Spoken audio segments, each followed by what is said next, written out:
बिस्मिल्लाहिर्रहमानिर्रहीम अस्सलाम वालेकुम। Welcome back to my channel. कैसे हैं आप सब लोग? आई होप आप लोग सब ठीक ठाक होंगे। जी मैं भी अल्लाह का शुक्र है बिल्कुल ठीक ठाक लेकर आई हूँ आप लोगों के लिए बहुत ही मज़ेदार सी टिप्स एंड ट्रिक्स जिससे आपको फ़ायदा भी होगा और साथ साथ मज़े मज़े के आइडियाज़ भी मिलेंगे, बिल्कुल लेटेस्ट आइडियाज़ मिलेंगे। तो चलिए जी चलते हैं अपनी फर्स्ट टिप की तरफ। फर्स्ट टिप जो है मेरी इस तरह की खीर को लेकर है। जब भी हम अपने घरों में खीर वगैरह बनाते हैं तो हम लोग क्या करते हैं कि उसको सुबह से शाम तक पकाते रहते हैं कि हमारी खीर जो है ना पक पक के अच्छी तैयार हो जाती है, यानी कि रेड रेड लाल लाल सी हो जाती है। तो वो खीर जो बनके तैयार होती है ना तो वो अच्छी मानी जाती है।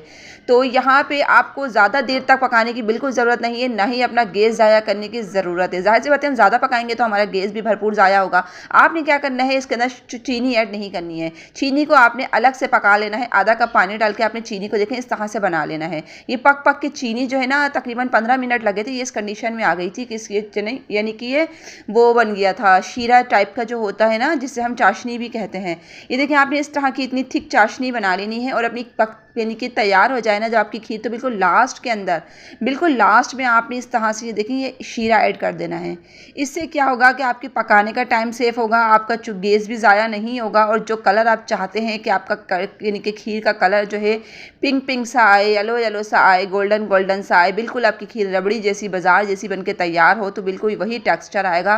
खाने में भी टेस्ट जो है इसका एनहेंस होगा और आपकी खीर भी जो है फटाफट बनके तैयार हो जाएगी। तो है ना मज़ेदार सी टिप्स। आ जाते हैं अपनी नेक्स्ट टिप्स की तरफ। नेक्स्ट टिप जो है मेरी इस तरह की स्लाइस को लेकर है। अक्सर हम सुबह नाश्ते के वक्त या शाम की चाय के वक्त जो है स्लाइस वगैरह टोस्ट करते हैं, लेकिन बेदहानी की वजह से होता क्या है कि हमारे स्लाइस जो होते हैं ना जल जाते हैं। जब इस तरह के जल जाते हैं ना स्लाइस तो दिल नहीं करता है बिल्कुल भी खाने को, खाने में भी नहीं, ये कड़वे कड़वे से लगते हैं और इसका टेस्ट बिल्कुल अच्छा नहीं लगता है। तो इस तरह के जले हुए स्लाइस खाना किसी को भी पसंद नहीं होता है, लेकिन ये रिक्स है, रोटी है एक टाइप की, डबल रोटी है, इसको हम ज़ाया भी नहीं करना चाहते, ज़ाया भी नहीं करनी है हमें। तो यहाँ पे मैं आपको एक छोटी सी टिप्स दूंगी, लेकिन है बड़े कमाल की। अक्सर मेरे टोस्ट भी ऐसी यानी कि जल जाते हैं।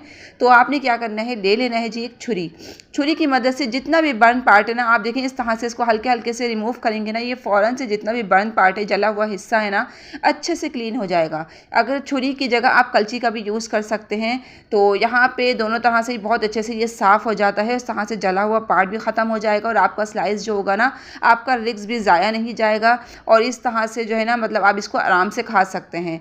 कभी कभार ऐसा होता है बेदहानी की वजह से हमारा ध्यान कहीं और होता है, काम किसी और काम में होता है, तो स्लाइस अक्सर अगर ज़्यादा टोस्ट हो जाए, ज़्यादा यानी कि फ्राई हो जाए, तब इस तरह से कर सकते हैं।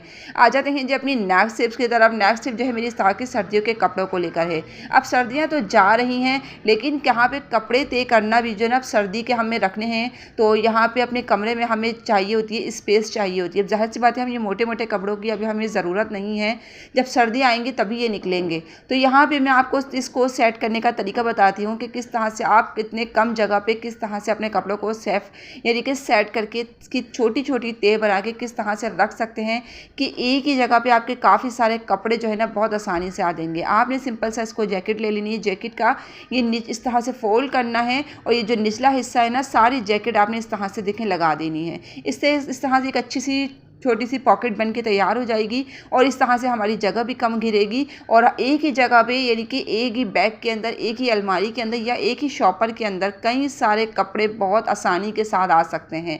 अगर आप इस तरह से देखें धोकर और इस तरह से तय करके लगाएंगी ना, ये जैकेट्स होती हैं छोटे छोटे या अपर्स वगैरह होते हैं या फिर ये छोटी बच्चों की टी शर्ट्स वगैरह होती हैं, शर्टें होती हैं, तो इस तरह से आप आसानी के साथ देखें ये कर सकते हैं।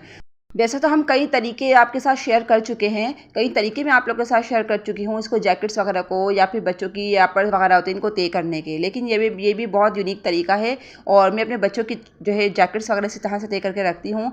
और आ जाते हैं जी अपनी नेक्स्ट टिप की तरफ। नेक्स्ट टिप जो है मेरी इस तरह की बॉटल को लेकर है। हमारे घरों में जो खाली बॉटल होती है देखें, उसका हम किस तरह से यूज़ कर सकते हैं, तो वो मैं आपको तरीका बताती हूँ। वैसे तो तरीके नए नए मैं आप लोगों के साथ शेयर करती रहती हूँ।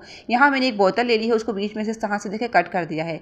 एक्स्ट्रा पार्ट जो इसके एजेस निकल रहे हैं वो भी मैं कट कर दूंगी। ये बोतल मेरे पास पहले से कटी हुई रखी हुई थी, तो यहाँ पे जो है ना मैं इसको अपने किचन में यूज़ लूँगी। किचन में मैं किस तरह से इसको यूज़ लूँगी, हमारे किचन में जो चमचे वगैरह होते हैं, ज़्यादा बर्तन होने की वजह से चमचे जो है ना अक्सर गुम हो जाते हैं और एक ही जगह पे मिलते भी नहीं हैं। तो इस तरह से देखिए मैंने बोतल के नीचे ये सुराख कर लिए हैं, आप लोग भी चाहें तो कर सकते हैं, नीचे भी कर सकते हैं, ऊपर भी ढक्कन पे भी इसके कर सकते हैं, इसकी कैप पर भी।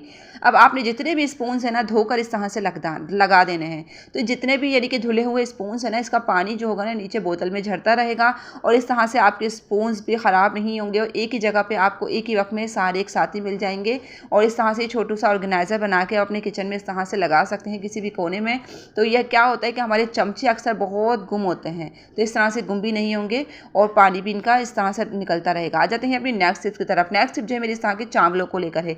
जब भी हमें चावल स्टोर करने होते हैं 5 किलो 10 किलो, मेरे पास तो खैर ये 5 किलो चावल थे लेकिन अब ये ख़त्म हो गए हैं, तो स्टोर करने का तरीका मैं आपको बता देती हूँ। दालें होती हैं स्टोर करनी होती हैं हमें, या फिर हमें चावल स्टोर करने होते हैं 5 किलो 10 किलो, तो हम डिफरेंट तरीके यूज़ करते हैं। यानी कि इसके अंदर तेज़ पत्ता डालते हैं, किसी में लौंगे डालते हैं, वो तरीका भी ठीक है। लेकिन नमक ऐसी चीज़ है जिसके अंदर कभी कीड़ा नहीं लगता है। तो आपके घर में अगर ज़्यादा चावल हैं तो आप जो है ना ये नमक होता है ना अपने चावलों में हमेशा डाल के रखें, इससे कोई नुकसान भी नहीं होगा। और जब हम चावल को पकाएंगे जब पकाने के लिए धोएंगे तो क्या होगा, जब नमक जितना भी होगा वो निकल जाएगा और इस तरह से चावल जो है ना आपका सेफ़ हो जाएगा, कीड़ा भी नहीं लगेगा। सफ़ेद सफ़ेद जो सुंडियाँ पड़ जाती हैं चावलों में वो भी नहीं लगेंगी। दालों में भी अक्सर ऐसा होता है कि कीड़ा लग जाता है, ज़्यादा दिन की हो जाती हैं दालें या गलती नहीं है, तो भी ये टिप्स आप लाजमी तौर पे आप इनके फॉलो कीजिए। नमक से जो है ना ये कीड़ा भी नहीं लगेगा और आपकी दालें भी जल्दी गल जाएंगी। तो है ना मज़ेदार सी टिप्स। जब भी मेरे घर में ज़्यादा क्वांटिटी में राशन आता है तो मैं इसी तरह से उसको सेव कर लेती हूँ। और आ जाते हैं जी अपनी नेक्स्ट टिप की तरफ। नेक्स्ट टिप जो है मेरी इस तरह के नेल कटर को लेकर है।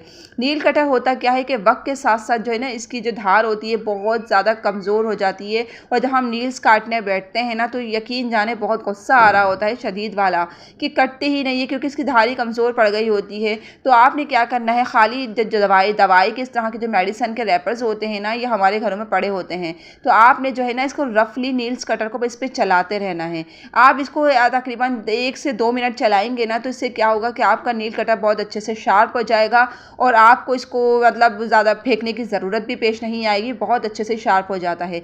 अगर आपके पास दवाई के रेपर नहीं है तो इसकी जगह आप फॉइल पेपर का भी यूज़ कर सकते हैं। फॉइल पेपर आप थोड़ी इस तरह से कटिंग यानी कि रफली कटिंग करेंगे तो इंशाल्लाह ये बिल्कुल अच्छे से शार्प हो जाएगा। आ जाते हैं अपनी नेक्स्ट टिप की तरफ। नेक्स्ट टिप जो इस तरह के आलूओं को लेकर है।